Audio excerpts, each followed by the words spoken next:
Welcome to all my friends students in physics class by doctor Hamid sir. दोस्तों, आज का हमारा जो टॉपिक है वो क्रॉस प्रोडक्ट है या vector product of two vectors. Multiplication of two vectors के दो टाइप आपको बताए गए थे।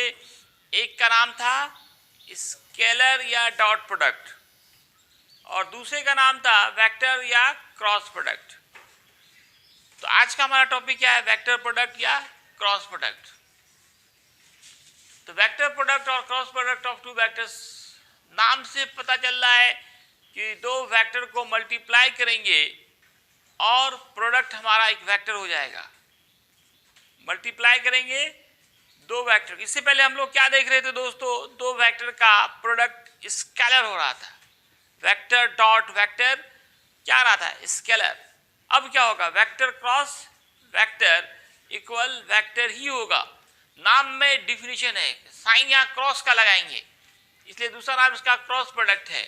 ए such type of multiplication of two vectors in which product is vector is called vector और cross product of two vectors.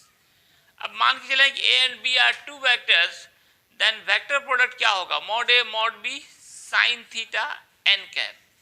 A vector cross B vector का formula होगा mod A mod B sine theta n cap. या अगर मान लो ए एक vector है, इसमें cross करेंगे बी से, तो सी भी वेक्टर ही होगा। ये सी वेक्टर का डायरेक्शन कैसे निकालेंगे? उसके लिए एन कैप आया है। एन कैप बहुत इंपॉर्टेंट है। ये इन दोनों वेक्टर का जो प्रोडक्ट है उनका डायरेक्शन बता रहा है। क्या बता रहा है? Direction of resultant vector. हमेशा याद रखें कि जो नया वेक्टर बनेगा वो उन दोनों वेक्टर के प्लेन पे परपेंडिकुलर होगा जिन दोनों को मल्टीप्लाई कर रहे हैं।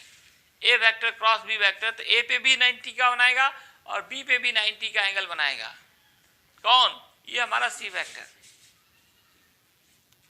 ए के अगर ए का डायरेक्शन एक्स एक्सिस की तरफ है, बी का वाई एक्सिस की तरफ है, तो सी कैप का डायरेक्शन या एन कैप का डायरेक्शन वो इस दोनों के प्लेन पे परपेंडिकुलर होगा, जिसको मैं बार बार दिखाता हूँ।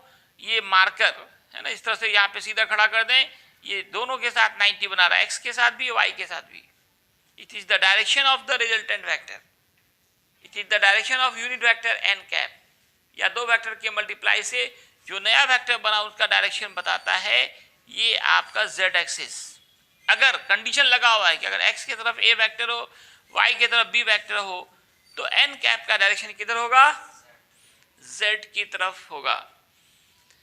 अब देखिए टॉर्क क्या है? टॉर्क, जिसको टॉस से डिनोट करते हैं, ये वेक्टर प्रोडक्ट होता है R vector and F vector का। Tau is the vector product of R vector and F vector. इसको मॉड ऑफ आर लिख सकते हैं, मॉड ऑफ एफ लिख सकते हैं, और यहाँ पे साइन थीटा और साथ ही साथ एक एन कैप लगाते हैं। क्या लगाते हैं? N cap. एन कैप फिर वही वेक्टर के डायरेक्शंस को बताने के लिए। अगर ये नहीं लगाते तो ये पूरा आपका स्केलर है, ये मैग्नीट्यूड है। Scalar scalar sine theta scalar. किसी स्केलर को वेक्टर बनाना है, इसके लिए याद रखें उसको यूनिट वेक्टर से मल्टीप्लाई करते हैं। इसी तरह से एंगुलर मोमेंटम, ये भी वेक्टर प्रोडक्ट है आर वेक्टर और पी वेक्टर का। एंगुलर मोमेंटम को एल से नोट करते हैं, लीनियर मोमेंटम को पी से। आर जो होता है वो परपेंडिकुलर डिस्टेंस होता है। जहां भी आर वेक्टर है, यहां भी आर है ना, वो परपेंडिकुलर डिस्टेंस का काम करता है। तीसरा एग्जांपल दिया गया linear velocity, V. V for linear velocity, it is vector product of angular velocity, omega for angular velocity. R यहाँ पे रेडियस का है, परपेंडिकुलर डिस्टेंस के हैं। एक्चुअल में ये सर्कुलर पाथ पे जब कोई ऑब्जेक्ट घूमती है तो ये फॉर्मूला आप 9th क्लास में सिंपल फॉर्म में प्रूफ किया होगा, V equal omega R. V क्या है? Linear velocity, omega angular velocity, R यहाँ पे आपका रेडियस है। अब इसका ज्योमेट्रिकल रिप्रेजेंटेशन देख रहे हैं, geometrical representation of vector product और क्रॉस प्रोडक्ट की फिगर बना के से आप कैसे समझाएंगे? किसको? ज्योमेट्रिक, किसको? वेक्टर प्रोडक्ट को। ज्योमेट्रिकल रिप्रेजेंटेशन जहां भी आएगा वहां आपको फिगर से इसको डिनोट करना पड़ेगा। ज्यामितीय निरूपण इसको बोलते हैं। इसके लिए सबसे पहले हम लोग दो वेक्टर लेंगे। मान लिया एक वेक्टर ओ ए वेक्टर है और ओ सी जो है ये बी वेक्टर है। इसके बाद दोनों से एक पैरेललोग्राम ड्रॉ करेंगे और फिर एक परपेंडिकुलर ड्रॉ करेंगे सी डी। सी डी क्या लग गया, एक परपेंडिकुलर। ये साइन पैरेललोग्राम का होता है। पैरेलल लाइन लिख के जीएम लिख दिया तो ये हो गया पैरेललोग्राम। और ये C D perpendicular on O A. अब इस ट्रायंगल में आइए, in triangle O C D, O C D sine theta P by H, P by H. P देखिए क्या है, सी डी, और एच क्या है, ओ सी। सी डी बोले या डी सी बोले, क्रॉस मल्टीप्लीकेशन करें, D C equal O C sine theta. O C क्या है हमारा, mod of B sine theta.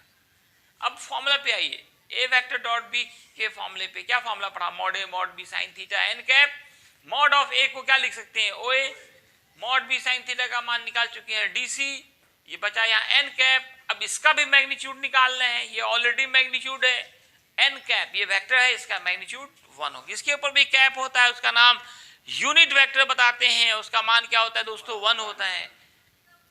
तो इस तरह से अब ये फिगर में आइए, ओ ए इंटू डी सी बच रहा है। ओ ए क्या है, बेस है, डी सी सी डी क्या है, ये हाइट है, बेस इंटू हाइट इक्वल होता है एरिया ऑफ पैरेललोग्राम। तो फाइनल रिजल्ट यही निकला, किन्हीं दो वेक्टर का वेक्टर प्रोडक्ट उन दोनों वेक्टर से बनाए गए पैरेललोग्राम के एरिया के बराबर होता है। The vector, the magnitude of vector product और cross product of any two vectors is equal to the area of parallelogram। Hindi में बोलेंगे समांतर चतुर्भुज का क्षेत्रफल। तो एरिया ऑफ पैरेललोग्राम निकालने का एक नया मेथड यहाँ पे क्या निकला, ए वेक्टर निकालेंगे, क्रॉस बी वेक्टर निकालेंगे और उसका मैग्नीट्यूड निकाल। सो गया क्या तुम जी? ठीक है दोस्तों, इतना ही, धन्यवाद।